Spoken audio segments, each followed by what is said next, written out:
So what I've found is that really most people don't get into business for the sake of business. Most people are getting into business because they want freedom. Now, there are people that like have some burning desire to build some type of business that they just want to see in existence, but that's not the reality for most people.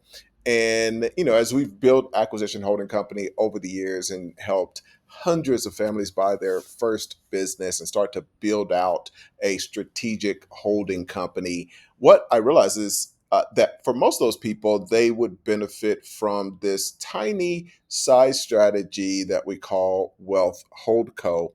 And that's building a different type of holding company. So I wanted to talk a little bit about the difference between an acquisition holding company and a wealth holdco and break down the strategy and talk about just how you can build a holding company that is with basically the premise being that the mission of that holdco is giving you freedom. So let's break this down a bit. So what is a holding company? Basically, this is a business that most people really want. It's a business that the mission around the whole holding company is buying you freedom. And so, if that is the mission, what you're looking for is what is the quickest and most straight path towards me being able to buy freedom. Now, what most people do in order to buy their freedom is they're grinding in a job or they're grinding in a business, which is also really a job, and they're saving what they're able to save outside of their expenses. And through the power of compounding, even though they're not saving the lion's share of that income, over the course of 20 years, 30 years, they're able to achieve that freedom. Well, what Wealth Holdco does is flip that script completely. So our goal is we want to buy businesses that fund an investment engine. Now, basically, we're not just focused on our business and working on our business and then paying our bills and then, taking the leftover money to fund our freedom. We're really going to the true meaning of what a lot of people say when they say pay yourself first. That's really what this business model does. And so we're buying income to be able to pay ourselves first. So that money literally goes into an investment account. The other biggest piece of this is that we want to get the money working for us way more than we're working for us. And so, in most of these cases, we're literally taking that money, and before we pay any expenses, we're investing that money. In some cases, we're even leveraging margin with that money. And then we will pay the expenses often out of margin, or at least having invested that money for a short period of time until it goes out for expenses. And what happens during that period of time is we're choosing high yield investments that allow us to bank some cash that sits in the account, and that money outside of the principal that was put in continues to work for you forever.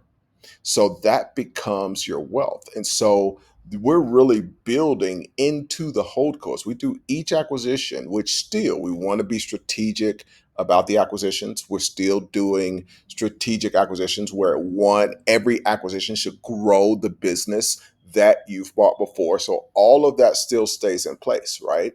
So you're buying a business that has the customers of the previous business that you've already bought, and you're able to grow that first business instantly, and ideally there's cross benefits so that the other business benefits maybe from expenses, etc. And bottom line is you're still growing those two businesses, but the businesses that you're going to target now have additional filters, and those filters are based on what's going to help achieve your wealth holdco's mission of buying you freedom. So that means we're looking at things that are going to be more passive because we want to be able to get as many of these businesses as possible that are going to compound that income. It also means that when we're doing the deal, we want to look for businesses that have forms of assets that can be leveraged, right? So if we're able to leverage assets in that business, borrow against them, and then take those funds and invest those, and the business pays that back, that allows us to, that business is basically buying, getting us closer to our freedom. So this is what the cash flow looks like after we buy each business. So we close on the deal. Now we have cash flow that's coming from that business. And we, in a lot of cases, we literally don't even have a bank account. So what will happen on certain types of businesses, we will basically buy businesses that fit a financial profile. So recently, I did a deal where it's basically an internet business. Instead of us opening up a checking account, that a business has its own business brokerage account. That so that as soon as income comes in, it comes into that brokerage account. We have a debit card that's associated with the account. Obviously, you can also wire and do ACH and all that stuff. So now that money is immediately invested. Now, in my case, what I will end up doing a lot of times is that money actually will remain invested. And then when expenses need to be paid, they'll be paid out of the account, but it'll be paid using the margin. And not everybody has to do this. You could take out the principal, like I just explained, after it's invested, keep the interest or the option premium or what there are different strategies that you can use to make money off of that money. But the bottom line is people are have money that's just sitting in accounts that's not being leveraged. And if you're serious about achieving freedom, the real key here is every bit of cash flow that you're generating, you want to make sure that you're getting the maximum benefit out of all money that comes through your hands. And that's what the Wealth Hold Co model does. So we're taking that cash flow, all cash flow goes directly to the brokerage account. The brokerage account is invested in specific types of low risk but high yield investments. And then we, basically are using the margin to pay for expenses for the business and even pay for our own expenses, right? Now we get into, kind of the different businesses that we're going to target. So the business that you would buy with the Wealth Holdco is much different than the business that you would buy with a acquisition holdco. So we're not, going out and just targeting any type of business. Now, the other funny thing is your preference kind of goes out the window. It's not that you're excited about the business, and this is one of the toughest things about this is you're thinking about this the same way that you would your investment portfolio. I've got businesses in my investment portfolio that I have absolutely no interest in running or having to be excited about and all that. I want the return. And so it's the same thing with this. Since the goal of the Wealth Holdco is to buy your freedom, a lot of kind of, I want to buy something that's related to my hobby, or I want to buy something that I'm interested in. It's like that is the sacrifice. So with everything comes sacrifice. With some people, they're making the sacrifice of working for 30 years. With the Wealth Holdco, you're making the sacrifice of, okay, I want to buy the business that's going to benefit my Wealth Holdco the most. And so when you're going about the strategy, we want to buy things that are as passive as possible, where the operations can be as outsourced as possible. That doesn't mean you're not overseeing the business. It's just that in a lot of cases, you may actually have more expenses so that you're able to manage other people running the business, or you may buy a business that just doesn't require a lot of oversight and it may be smaller because with this strategy, it's much more important that you're consistently doing deals than it is that you're doing one big deal. And we go into that in the training and all that. There's kind of some specific things that you want to go into. The next thing is we really love when there's just highly predictable cash flow. So we want consistent money that's coming in. So it's not about, okay, I need $200,000 to live off of it. I would rather have something where it's consistent $5,000 because that's what's going to allow the compounding of those investments to be leveraged for you. We're looking for things that have leverageable assets. So I used to own a business called Factor Lane where we did accounts receivable financing. And there are a lot of businesses who just have these accounts receivable sitting in on their balance sheet that's not being leveraged at all. But there's just all of these assets that can be leveraged. One of the things that we do train on the acquisition holdco side of what we do is leveraging intellectual property. We're doing that with a deal that we just closed that's in bridge, doing bridge capital and that kind of thing. And so we're taking some intellectual property out of that business and leveraging that. We really love businesses that have, really clean books and all of that, because that's going to make it easier for us to access financing. The most powerful thing about this, and the reason that it's really great, even if you're doing a lot of small deals, is that the quicker you can close a deal, the quicker that business is going to be paid off. So if you're buying something that is a 3 multiple and you can get that paid off with those smaller deals, it's easy to go and get a loan and refinance that whole business of $300,000, $400,000 and access capital for that. And then, actually, we had somebody who's just doing an SBA loan, but with that business, you can go and borrow against that business and take that money and then redeploy that as well. When it comes to kind of the mindset around this, we talked a little bit about the typical path. Bottom line is it's very slow. If you're in a job, you start like that is one of the things that ends up discouraging a lot of people is like they're 5 years in and they've been investing $500 a month and they're like, man, like this hasn't turned into anything. And then people start taking out a little money. It just like it really works against them. With the wealth holdco path, what you end up with is a lot easier path because you're not having to work as hard for that money. And your focus isn't necessarily on let me wait and only be leveraging time.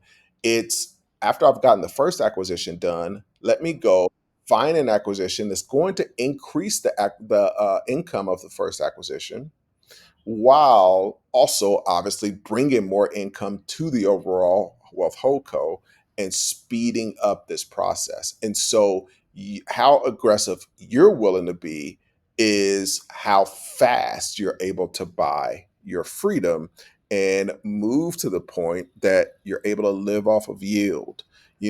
Move to the point where now you can be at a low risk margin amount, but that still is increasing the speed and the compounding effect. And overall, you're just achieving this kind of exponential growth trajectory, which is beautiful. So, it just speeds up the process. If you, I mean, it's very simple math. Like when I talk about freedom within years instead of decades, it's really simple. Like if over the course of 5 years, you're buying whatever, let's say 4 businesses, and each business is a $500,000 business. Well, if you're buying each one at a 3 multiple, that means that if you buy those and they're paying themselves off within 3 years, and your plan is to be able to live off of $2 million, you're going to do that a lot quicker than trying to save up that money, even on a great salary like $200,000, where you're able to save $50,000 a year. And so this is what speeds up that whole process. And again, the key there is that's just the simple math, obviously. Like that doesn't include the compounding. That doesn't include that, that cash flow has been growing and all that. That's just building the principal in those acquisitions. So that's why this whole model is very powerful. You're just acquiring the businesses, you're allocating the capital immediately, and then you're looking for more acquisitions to accelerate this whole process. So this is what the wheel looks like. I kind of call this the Wealth Holdco exponential income flywheel. So we're starting over here on the left with acquisition income. We make that acquisition. We have the brokerage account and all that stuff already set up. We take the money. We're putting that into growth, some growth assets, some kind of option related assets, and some dividend. Really focused on income. Everything, this isn't just, oh, I hope that there's capital gains. We really want income because what I've seen in our wealth holdcos is as that income comes in, that's what allows you to leverage margin because it's going to pay down that margin. That's what allows you to take that income and pay expenses. And with each business, the real long-term goal is that you're building this treasury. And that treasury ends up generating income and it covers the business expenses, covers your life expenses, and then the money that the business generates is just all being invested.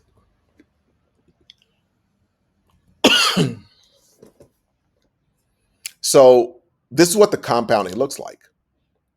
When it comes to the deal, every time you close a business acquisition, you're really focused on getting a couple of things. So we had one of our clients that closed on a deal in Colorado where the business had $100,000 in just sitting in an account. Now the key there was once we realized that, we told that business owner, hey, we're going to structure this deal to buy your entity instead of us just buying the assets like we would normally do. And the reason was we kind of structured the SBA for it to be a no money down deal. And so by us buying the entity, we basically could get the money that was sitting in that account. So instead of it being a just a no money down deal, it was $100,000 back deal. Actually, similar to a deal that we did in Atlanta on a franchise with Becky. So with each of these deals, they're deals where you can actually get money back at the table. Now, if you've got an opportunity like that, guess what? When you're going after the wealth holdco strategy, that's a lot more appealing deal than one that doesn't have that. So those are the kind of things that we're really focused on. We get into the strategic allocation, like we talked about. Now, one of the things that we haven't talked about is like how you're going to live, right? So it's like, well, Ace, I haven't heard you say anything about my money, man. So when it comes to your money, ideally, like the real goal, and obviously you have to live. So if you've got to take money from the business, then that's okay. But you really want to minimize that. Like you want your necessities to come out, and then, but the real goal is that the income generated by the investments is what you pay for everything outside of your necessities. So if you're willing to make that sacrifice for a short period of time, this is what allows that to grow and then eventually cover all of your expenses, which is the goal.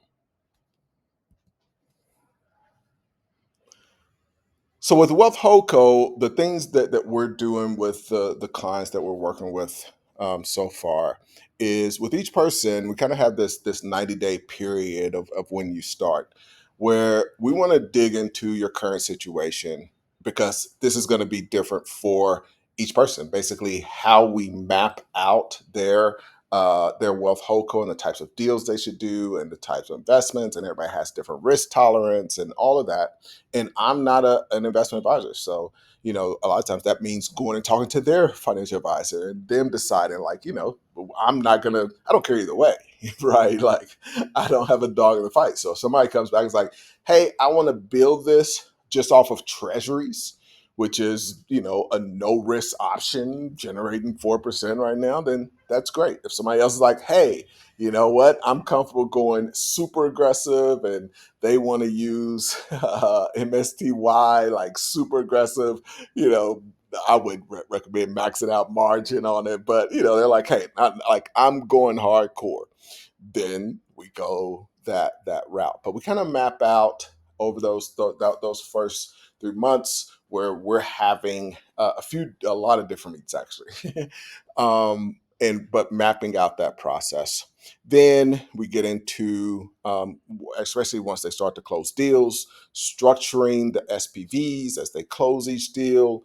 We do some really cool things with promissory notes, which I really love, and building up that portfolio. Actually, in that deal that we did with the Bridge Capital deal, that business, is going to be closing in actually on 7 figures of promissory notes, which is really cool. And then you're building your dashboard that's going to allow you to manage this and live freely. So after you kind of get this thing built, then the whole job becomes really managing the investments, but you're managing this overall portfolio. And so we start to build your dashboard so that you're overseeing this for the long haul. So we are working with people in Wealth Holdco currently. If this is something that you're interested in, you can use the link below and reach out, and we can see if you are a fit. Would love to work with you. Regardless, if you got something out of this and this kind of changed how you view acquisitions, change how you view your path to freedom and how fast you're going to be able to achieve that, please hit the subscribe. This is a brand new kind of channel that I want to grow and really dig into this wealth holdco strategy. So if you are interested in that, be sure to subscribe. Be sure to hit the notification bell so you do get notified when I go live and you have questions and all that good stuff. And be sure to like the video. So I definitely appreciate that as well. Let me know what questions you have about this strategy and any future videos that you'd like to see me do.